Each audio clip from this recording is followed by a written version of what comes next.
So you're thinking about starting a business with someone? Yeah, you're definitely not alone. It's one of the most common ways to get a company off the ground, but let me tell you, it can also be one of the trickiest.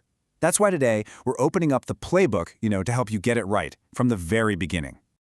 Okay, so let's just jump right in with a question that I bet a lot of you have thought about. You've got this amazing idea, and who better to bring it to life with than your best friend, right? It seems like a match made in heaven. But, and this is a big but, turning that friendship into a formal business partnership, well, that takes a whole lot more than just trust.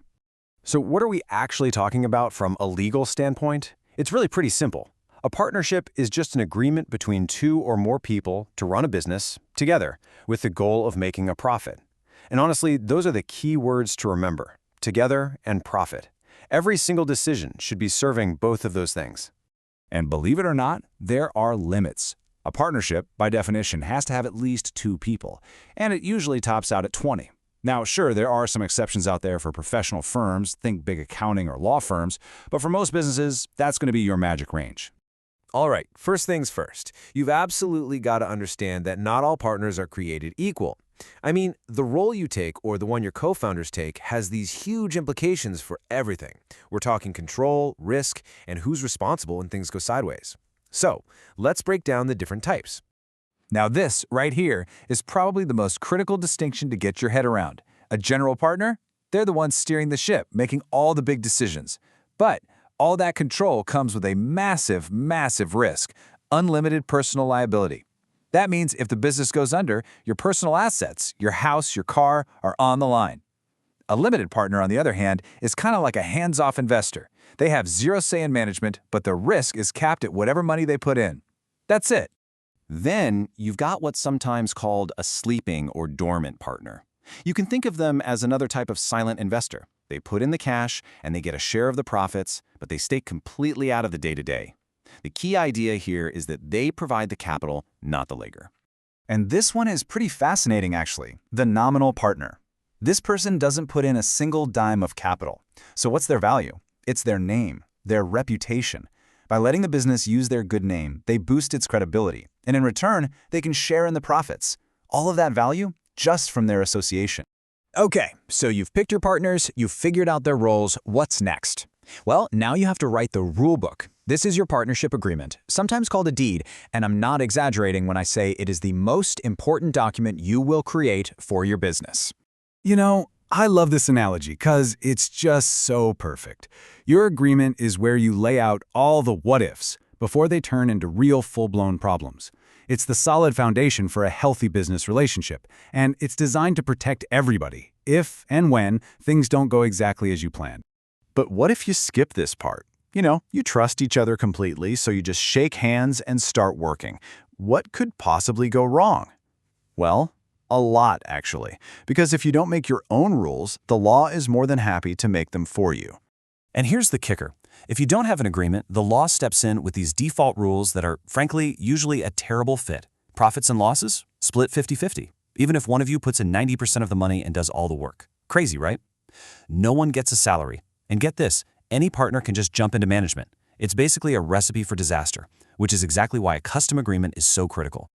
So the takeaway here is you've got to be specific. Your rulebook needs to spell everything out. Who's putting in what capital? How are you really going to share profits and losses? Who gets a salary? What are the rules for taking money out? And please, don't skip that last one. Having a plan for handling disagreements isn't pessimistic, it's a business saver. All right, you've got your team, you've got your rulebook. Now for the fun part. Let's talk about how the money flows. Partnership accounting has a couple of unique quirks, but they're all designed to track each partner's financial stake in the business with total, absolute clarity. So in most partnerships, you're going to track finances using 2 main accounts for each partner. First, there's the fixed capital account. This is just for their original investment, that core amount they put in at the start. It usually just sits there and doesn't change.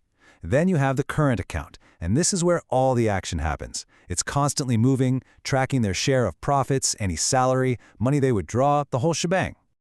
So how does the profit actually get divvied up at the end of the day? It's a pretty straightforward 4-step process. First, you start with the company's total net profit. Then, you make some adjustments. You take out things like partner salaries or interest payments. Whatever's left over, that's your divisible profit. And that's the pot of gold that gets split up based on the rules you already laid out in your agreement. You're going to hear the word drawings a lot in the partnership world.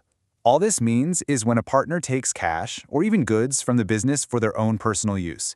And the really crucial thing to remember here is that this is not a business expense. It doesn't reduce the company's profit. Instead, it's just recorded as a withdrawal from that partner's own stake in the business, in their current account.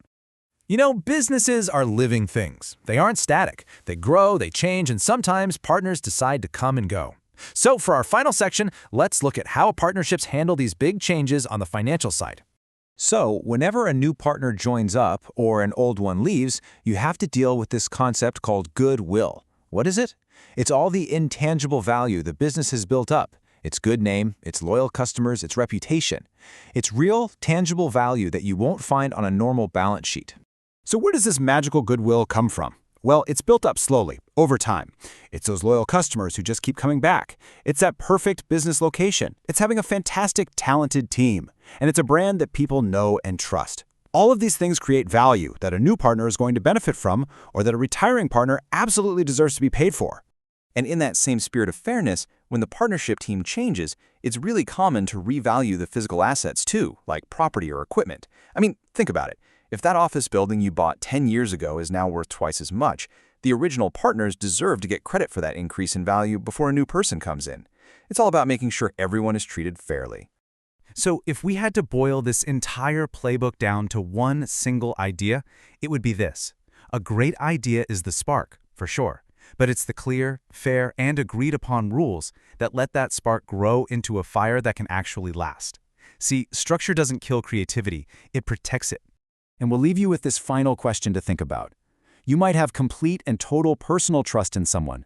But business, that requires a different kind of trust, a legal trust that's written down and defined.